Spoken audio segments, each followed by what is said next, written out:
이번 주 토라 포션은 이제 34주간 배 미드바르입니다. 광야에서.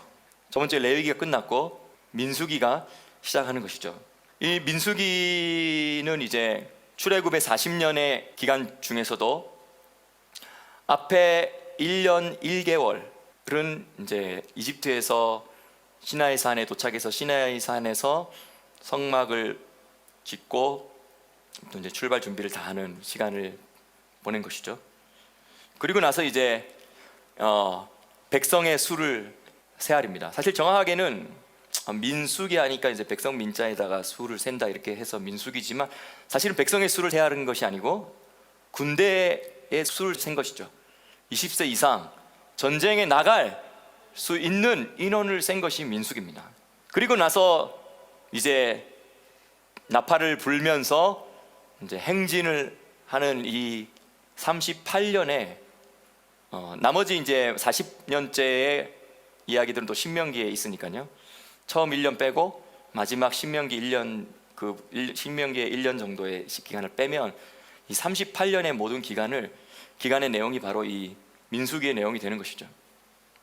민수기에서 이제 군대를 정렬하고 군대 20세 이상 전투에 나갈 수 있는 자를 계수하라고 할 때 하나님께서 내가 너희를 이집트 땅에서 끄집어내서 이 광야를 통과해서 저 목적한 약속의 땅에까지 이르기까지 가게 하기 위해서 너희를 구원하여서 구출하여서 내었는데 이제 너희가 들어갈 그 장소에 너희가 들어가서 합당하게 그 장소에서 하나님의 나라를 이루어가면서 살 수 있게 하기 위해서 이 광야에서 내가 너희를 훈련시키겠다라고 하는 이 메시지들이 이 전반적인 민수기의 메시지가 되는 것이죠.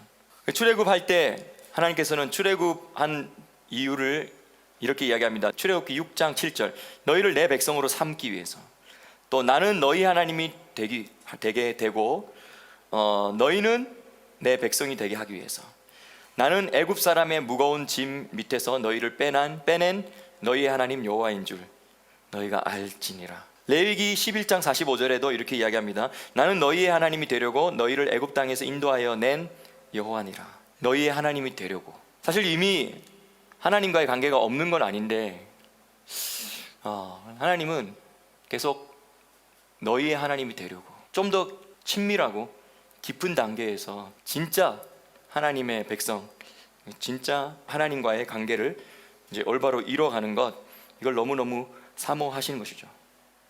근데 그러한 관계성을 이제 광야에서 훈련하지만 사실은 광야는 훈련 장소고 최종 목적지는 정해져 있습니다.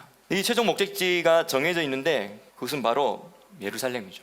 물론 이스라엘 땅 전체라고도 볼 수 있지만 이스라엘 땅에서도 이 예루살렘이죠. 출애굽기 15장에 보면 모세의 노래와 미리암의 노래가 나오는데 홍해를 건넌 후에 모세가 그 모세의 노래가 아주 예언적으로 쭉 나오다가 막판에 어떻게 마치냐면 출애굽기 15장 17절 18절이에요. 주께서 백성을 인도하사 그들을 주의 기업의 산에 심으시리이다. 모세는 이제 갓 출애굽해서 이집트에 나왔고 또 홍해까지 딱 건너는데 근데 모세는 최종 목적지에 대해서 하나님 주시는 이 영적인 감각들과 또 우리는 모르지만 모세가 조상적부터 내려오던 그들로부터 전해 내려오는 믿음의 전승들이 있었거든요. 근데 모세가 바로 그걸 이야기하는 거예요. 지금 우리 이집트에서 끄집어내서 홍해를 건너고 하나님 주님께서 우리를 어디로 인도하시기를 최종 목적지를 정해서 놓으셨냐면 주께서 백성을 인도하사 그들을 주의 기업의 산에 심으시리이다. 어디입니까? 네, 예루살렘이죠. 시온산이죠. 여호와여 이는 주의 처소를 삼으시려고 예비하신 것이라. 어디가? 시온산이. 주여 이것이 주의 손으로 세우신 성소로소이다.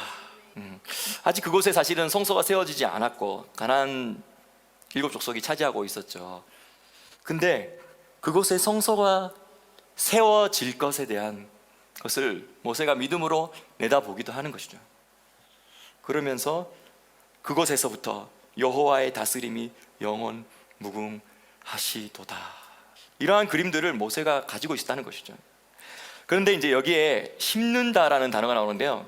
빼내신, 구출해내신 이스라엘 백성을 당신의 기업의 산 시온산에 심으시겠다라고 할 때 심다라는 단어가 나타아거든요. 근데 이 나타아가 바로 심는다라고 번역이 됐는데, 이 단어가 어디에 나오는 단어냐면 에덴과 동산이 서로 고정되게 만들었다라는 이 단어를 말할 때 나타아라는 단어가 쓰였습니다. 한번 우리가 창세기 2장 8절을 보면 여호와 하나님이 동방의 에덴에 동산을 창설하시고 그 지으신 사람을 거기 두시고, 여기서 이제 동방해라는 단어는 동서남북의 동방이라는 의미로도 쓰이는 단어가 맞지만 미케뎀이라는 단어는 맨 처음으로, 그 이후에 계속 할 건데 첫 장소로서 라는 의미로 번역하는 게 좋을 것 같습니다. 그래서 여호와 하나님이 이 처음으로 첫 장소로서 첫 에덴 동산의 상태를 세우셨는데, 여기서 에덴의 동산을 창설하시고라는 이 창설이라는 단어가 바로 나타예요. 근데 이 나타라는 단어는 뭐냐면 단단히 묶고 고정시키고 심다라는 단어입니다. 그래서 뭐 영어로는 plant, fasten, fix 그런 단어로 번역되기도 하죠. 에덴을 동산에 심으시고 라고 이해하면 우리가 이해하기 가장 좋지만, 사실은 여기는 동산을 에덴에 심으시고 이렇게 되어 있어요. 또 우리 생각 같아서는 에덴을 동산에 가지고 와서 묶어서 고정시키고 꽉 심어서 단단히 딱 해놓았다, 분리되지 않게 이렇게 했으면 좋겠는데, 또 이 히브리어는 거꾸로 됐어요. 동산을 에덴에 심으시고. 어쨌든 우리는 어쩔 수 없이 땅에 사는 사람들이라서 개념이 거꾸로 되기를 바라는 것 같은데, 어쨌든 우리 하늘에 있어 입장에서 보면 동산을 에덴에 심은 것이죠. 근데 그 말이나 뭐 에덴을 동산에 심은 것이나 거의 같은 말이라고도 볼 수 있지만, 어쨌든 하늘, 셋째 하늘의 그 에덴과 이 땅의 동산을 나타한 것이죠. 단단히 묶고 고정시키고 떨어지지 않게 들어놓는 것이죠. 근데 여기서 출애굽기 15장에 모세가 그렇게 이야기하는 거예요.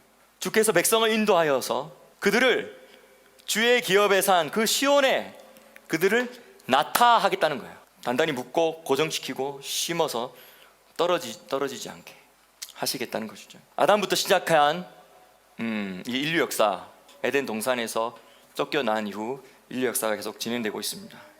그리고 20대, 아담으로부터 20대인 아브라함을 하나님께서 갈대아 우르 땅에서 뽑아내셔서 그 약속의 땅으로 다시 불러오시고 이 약속의 땅에 다시 심으시고, 이 약속의 땅이 에덴 동산으로서 회복되게 하시기 위해서 아브라함과 언약을 맺으시고, 그리고 430년 400년 만에 결국은 이집트를 통과해서 다시 돌아올 것을 미리 아브라함에게 말씀을 하신 것이죠. 그리고 이제 여호와의 군대가 그 에덴의 동산의 중앙의 자리로 가기 위해서 모든 준비를 다 마쳤습니다. 율법도 받고, 그리고 제사장들도 세워졌고, 성막과 법궤도 다 만들어지고, 이 모든 제사 예배 시스템이 확립됐습니다. 백성들이 그것을 훈련하고 있습니다. 이제 남은 것은 그 킹덤의 땅이 될 에덴 동산의 중심을 향하여서 나아가서 그 땅에서 악하게, 그 땅에서 음란하게, 그 땅에서 우상 숭배를 함으로 말미암아 이 땅을 못 견디게 하고, 이 땅이 그래서 토해내고 싶어 할 만큼 악하고 죄악으로 물들게 한 이 사람들을 몰아내고 그 땅을 야라시하는 것, 차지하는 일이 이제 남은 것이죠.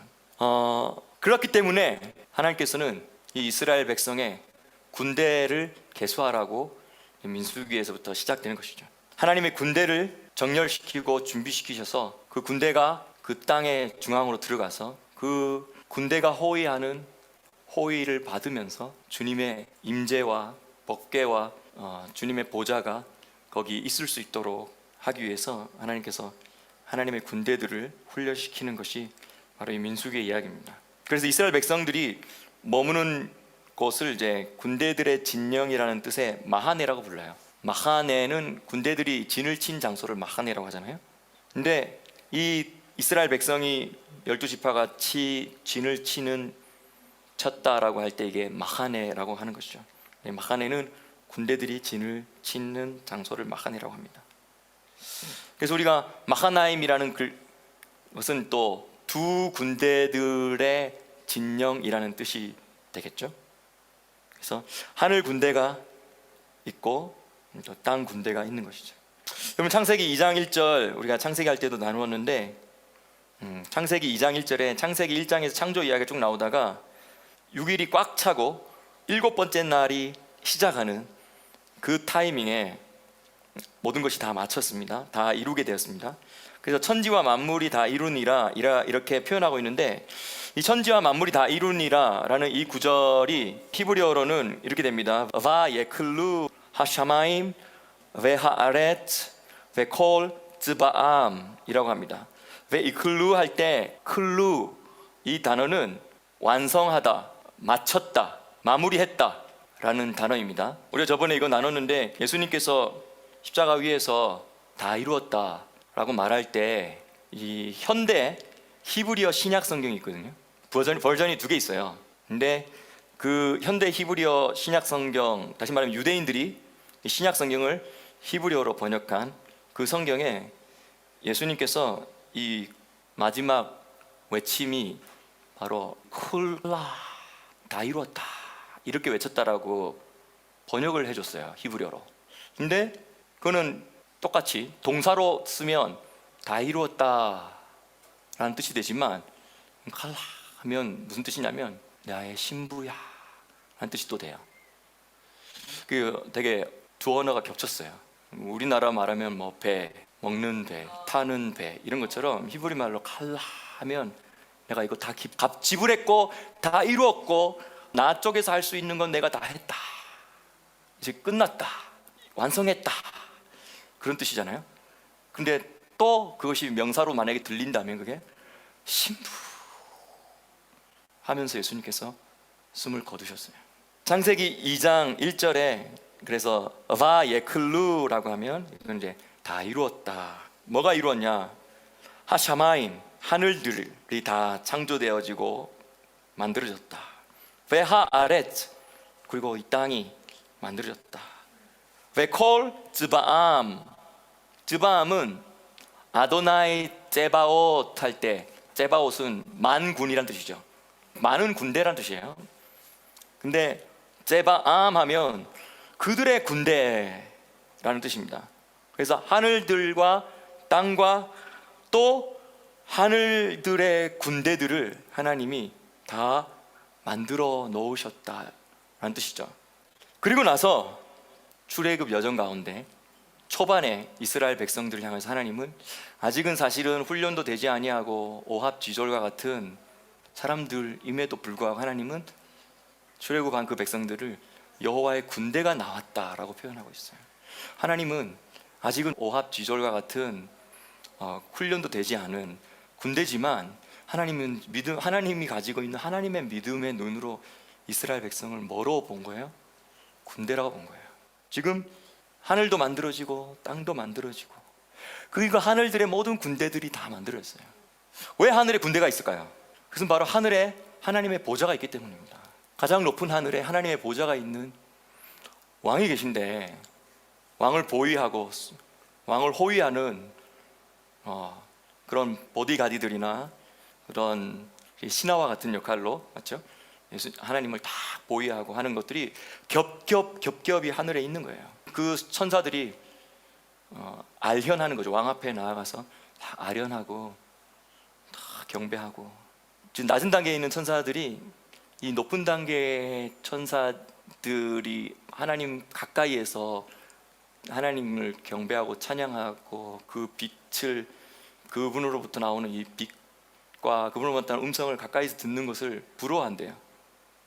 그래서 한 번 나도 저까지 가보기를 사모하는 한다는 그런 이야기들이 나오는데요. 한 나라의 왕이 움직인다 하더라도, 대통령이 움직인다 하더라도 제가 옛날에 부산의 경찰서에서 군 복무를 했었는데 대통령이 용두산 공원 온다고 하니까 한 달 전부터 엄청나게 보안조회, 수배조회 뭐 이런 거 다 해가지고 그거 혹시 위험한지, 그리고 몇 주 전부터 와가지고 길거리 청소 쫙 하고 막 그런 게 보이진 않지만 우리는 일반적으로 모르지만 그런 게 다 있죠.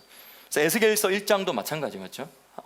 하나님의 하늘의 보좌가 잠깐 땅으로 나타나서 에스겔이 그걸 본 거잖아요. 근데 그 천사들이 움직이는 이러한 모습들이 하늘의 군대가 내려온 모습인 것이죠. 근데 이제 하나님께서는 이스라엘 백성이, 출애굽한 이스라엘 백성 아직은 부족하고 훈련도 덜 됐지만 하나님 이들을 군대라고 보시는 것은 이들이 누구를 호위하고 누구를 모시고 누구를 수직하는 사람들이라는 거예요. 땅에 있게 될 하나님의 보좌를 담당하게 될 자들로서 하나님은 이스라엘을 선택하신 것이죠. 그래서 민수기 2장 2절에 보면 이스라엘 자손은 각각 자기 진영의 군기가 있다는 거죠. 진영별로 군기가 있고 자기의 조상 가문의 기호 곁에 진을 치되 회막을 향하여 사방으로 치라. 하늘의 군대는 가장 높은 하늘에 있는 하나님의 보좌를 여러 겹으로 둘러서 하늘의 보좌를 호위하는 군대인 것처럼 땅의 군대는 땅에 있는 하나님의 광야 중에서는 성막이겠죠. 땅에 있는 하나님의 성막을 중심으로 둘러진치고 그 임재를 보호하는 군대이고 하나님의 영광의 보좌를 호위하는 군대입니다. 하나님은 이스라엘 백성의 군대를 계수하셔서 그들을 하나님께 올려지도록 하심으로 이 군대 20세 이상 전투에 나갈 자를 계수하고 그것을 하나님께 올려드렸어요. 그래서 계수하다라는 말이 히브리 말로 낫산데 이것은 들어올리라는 뜻이거든요. 하나님 이 20세 이상 이만큼의 인원이 우리가 군대로서 하나님의 마하나임으로서 이제 올려드립니다 라고 올려드린 것이죠. 그 이후로 법궤가 움직이는 곳으로 군대도 움직입니다. 법궤가 약속의 땅으로 들어가니까 군대가 약속의 땅으로 그 보좌를 호위하며 들어온 것이죠. 그러니까 사실은 이스라엘 백성이 들어온 게 아니라 누가 들어온 거죠? 땅에 있는 하나님의 보좌가 들어온 것이죠. 하나님의 거하실 그 집, 성전이 모리아산 예루살렘에 세워지고 이스라엘 백성은 그 보좌를 중심으로 호위하며 살아갑니다. 이것이 이제 열왕기 상하의 역사가 되는 것이죠. 역대 상하의 역사가 되는 것이죠. 만왕의 왕이신 예수님께서 온 하늘과 땅을 통치하시기 위해서 오실 때가 가까웠습니다. 하나님은 이 하나님의 킹덤을 이루시기 위해서 머리에, 이마에 표가 있고 또 하나님 성령의 인치심을 받은 표가 새겨진 거룩한 군대들을, 남은 자들의 군대들을 세우고 계십니다. 이 거룩한 군대는 이스라엘 백성이 미식칸을 중심으로 움직였듯이 하나님의 임재를 자신의 삶의 중심에 두고 하나님이 움직이라고 하실 때 움직이는 것이죠. 하나님이 멈추라고 할 때, 법궤가 멈췄을 때 멈추고 법궤가 갈 때, 움직일 때 가는 것이죠. 고할 때 고하고 스톱할 때 스톱하는. 그래서 멈추라고 했을 때 그곳에 멈춰서서 그곳에서 찬양하고 그 백성의 지도자들이 이런 노래를 불렀잖아요. 우물물아 솟아나라. 너희는 우물물에게 노래하라. 이 우물물은 지도자들이 팠고 백성들의 귀족들이 법을 주는 자의 지식에 따라 그들의 막대기로 팠도다 라고 이 우물의 찬송을 하면서 백성들이 이 찬송을 부르도록 이 각 지파의 지도자들이 지휘를 하고 노래를 인도했어요. 그럼 처음에 지도자들이 먼저 쫙 선창하면 백성들이 지파별로 부르기 시작하죠. 그러면 이 전체 백성들이 지휘자들의 지휘에 맞춰서 이 노래를 우물물아 솟아나라 노래를 불렀다는 거예요. 우물물아 솟아나라 솟아나서 넘치도록 이렇게 막 부를 때 그때 이제 어디에 파면 되겠는지 딱 이제 하나님이 정하신 그 반석이 딱 있는 거죠. 그 반석, 사도 바울의 해석에 의하면 이 반석이 사실은 광야 생활 동안 따라다녔다고 돼 있고 그 반석을 때리면 반석에서 물이 나오는데 이게 바로 그리스도라고 합니다.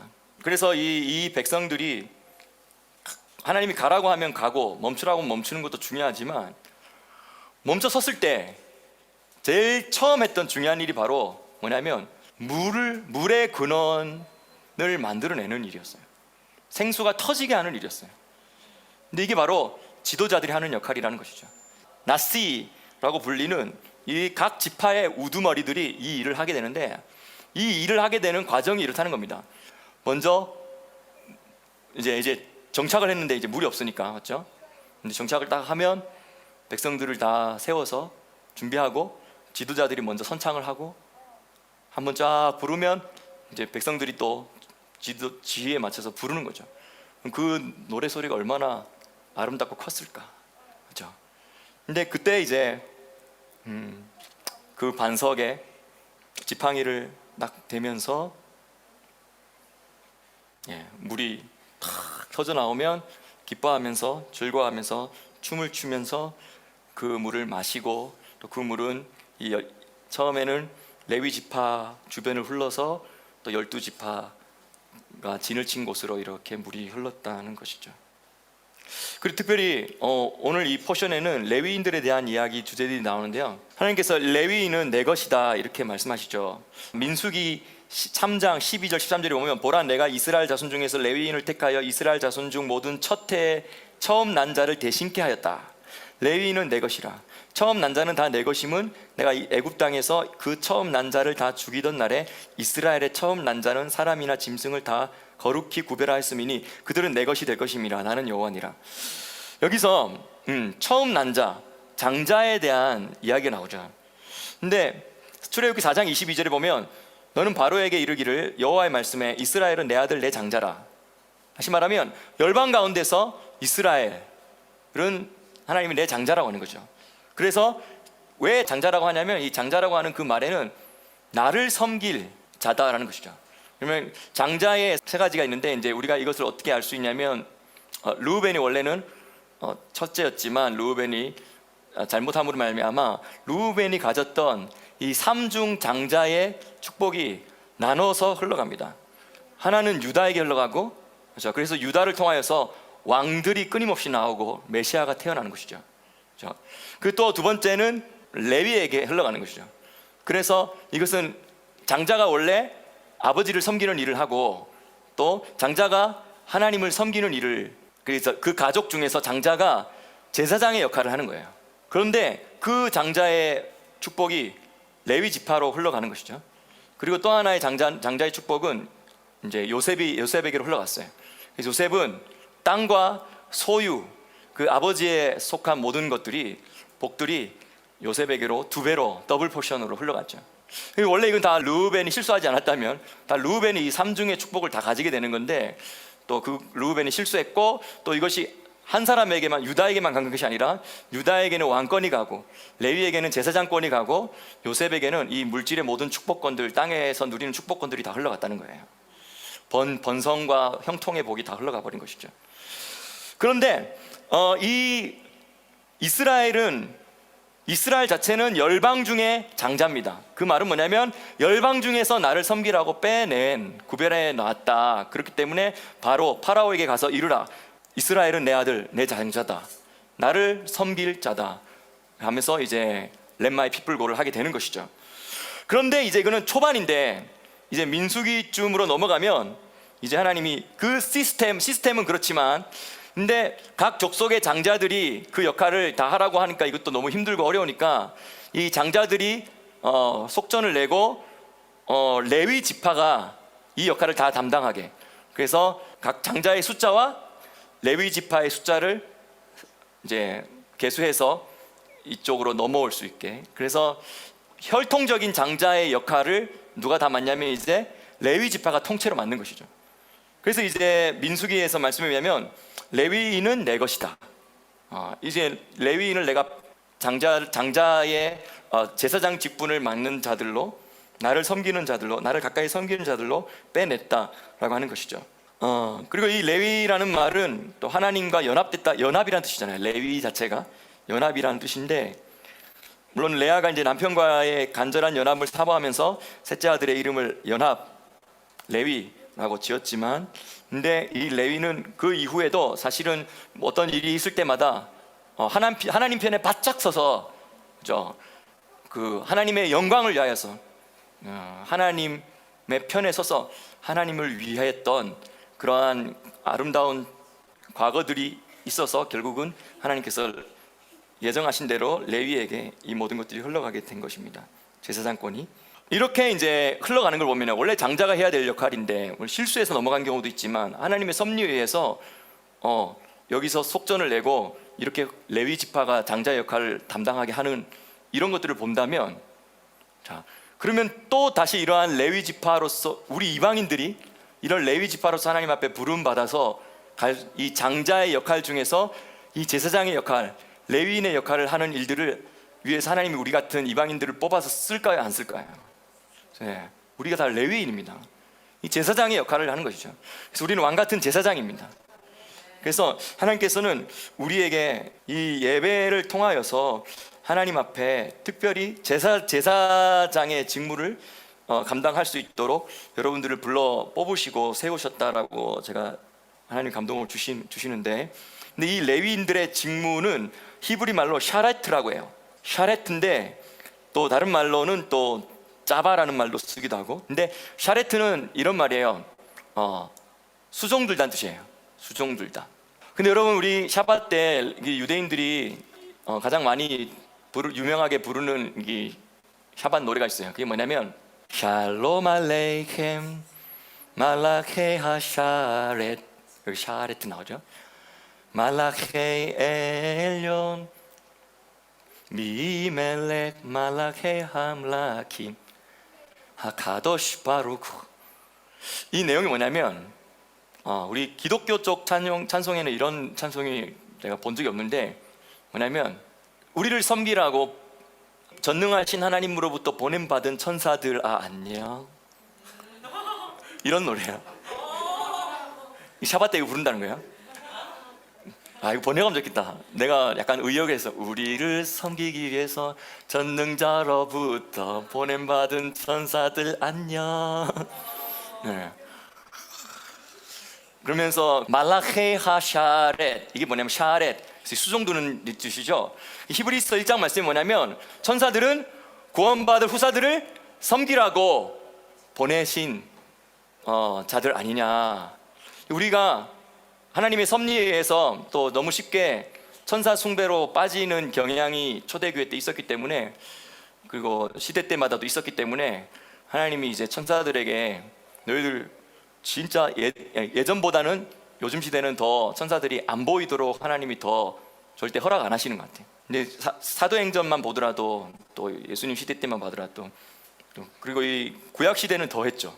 천사들이 보이게 활동하는 이런 역할도 많았고, 여기 물론 이스라엘 탄생 가운데 6.1 전쟁 때도 천사들이 보이게 나타나가지고 총 들고 있는 몇 명 안 되는 이스라엘 군인들 앞에서 이제 이집트 군대가 손을 다 들고 항복한 일이 있었잖아요. 이런 이제 천사들의 활동인데, 근데 이 레위인들이 이 직무라고 할 때 이 직무는 샤레트라고 했는데, 이 샤레트가 바로 수종 드는 거예요.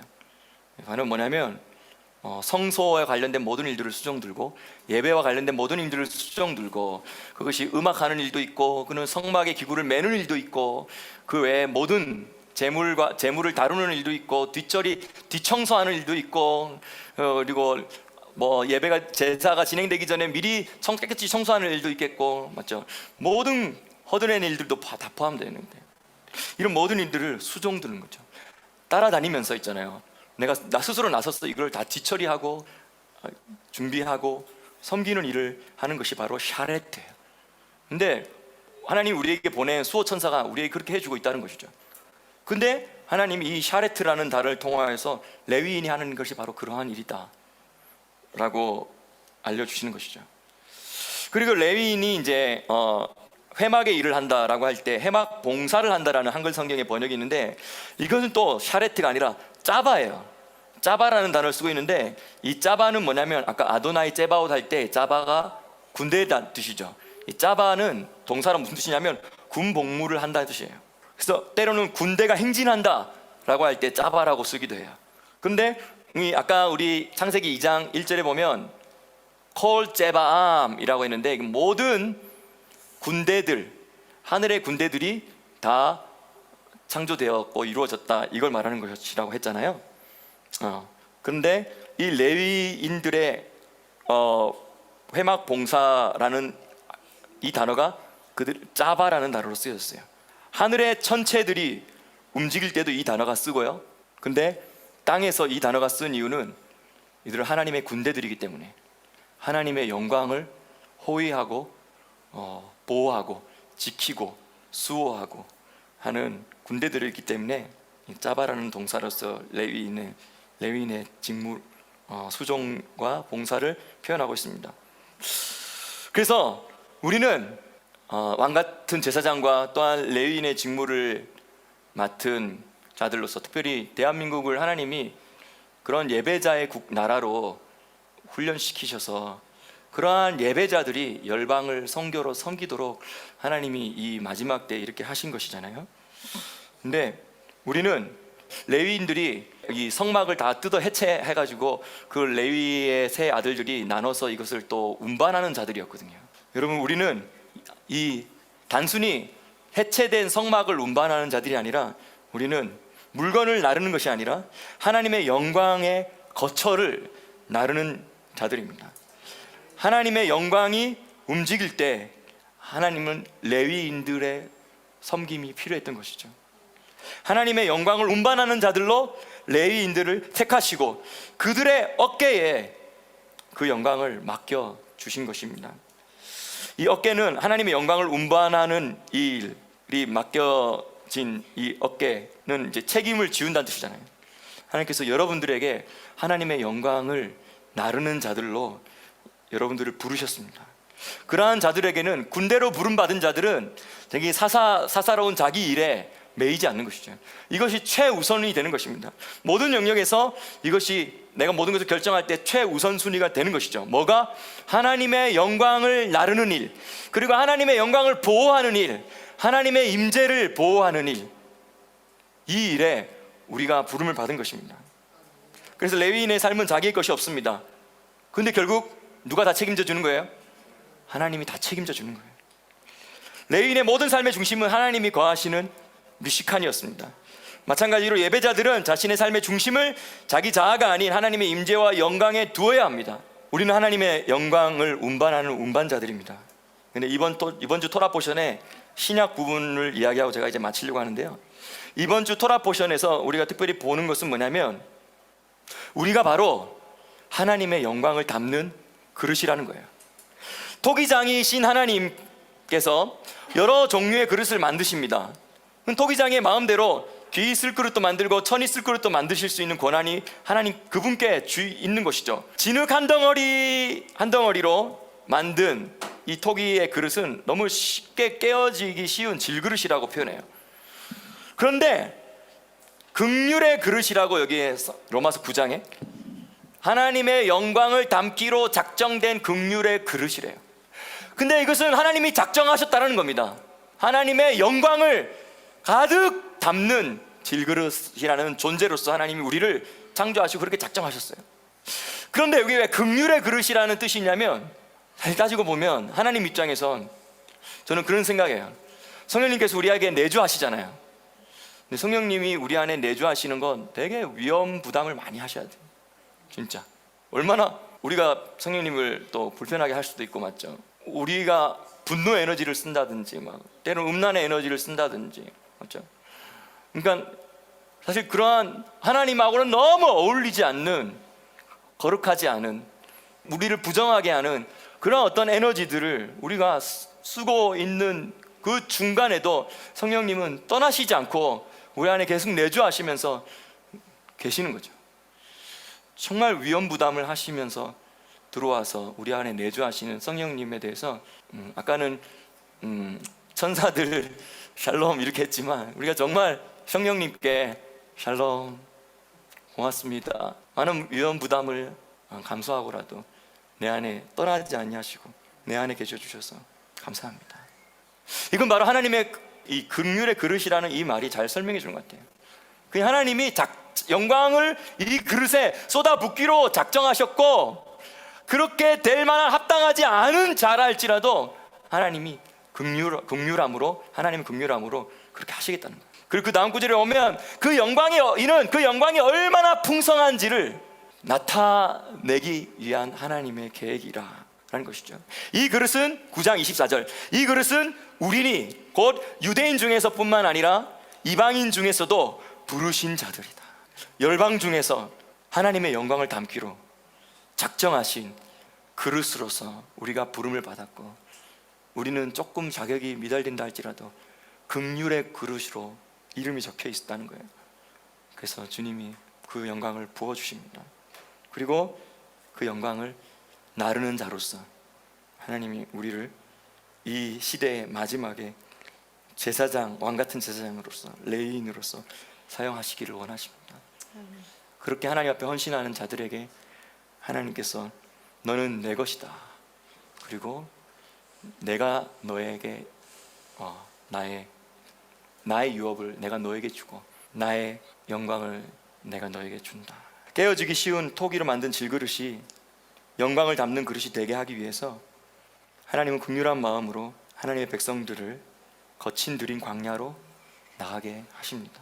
그리고 그 그릇을 그 광야에서 다루시고 깨끗하게 하시고 훈련시키시고 준비시키셔서 영광을 담아주기 위해서 오래 참고 기다려주시고 긍휼함을 베풀어 주십니다. 하나님이 만드셨기에 그분의 주권으로 깨트려 버릴 수도 있는 질그릇인 우리를 기다려주시고 참아주시는 이유는 우리를 사랑하시고 우리를 신부로 참으셨기 때문입니다.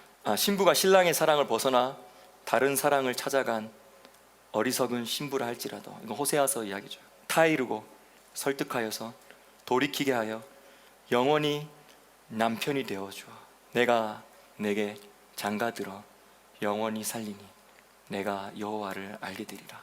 오래 참고 관용으로 기다리시는 하나님의 사랑과 긍휼이 오늘도 이스라엘과 열방 중에 두루 찾아다니시며 작정하신 그 영광을 부으실 긍휼의 그릇을 찾고 있습니다. 그리고 그 긍휼의 그릇에 그것이 하나님의 영광이 부어지고 있습니다. 이 시간 한번 이렇게 스스로 고백해 볼까요? 하나님의 영광을 담기로 작정된 긍휼의 그릇입니다.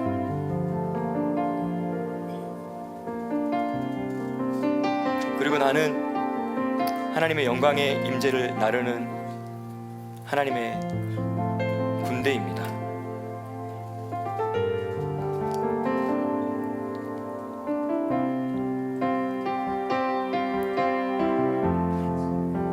어떤 일이 있어도 하나님의 영광과 하나님의 임재와 또한 에덴 동산의 상태를 유지하고 지키는 그 일에 내가 모든 최우선순위를 두고 내가 하나님 앞에 나아가겠습니다.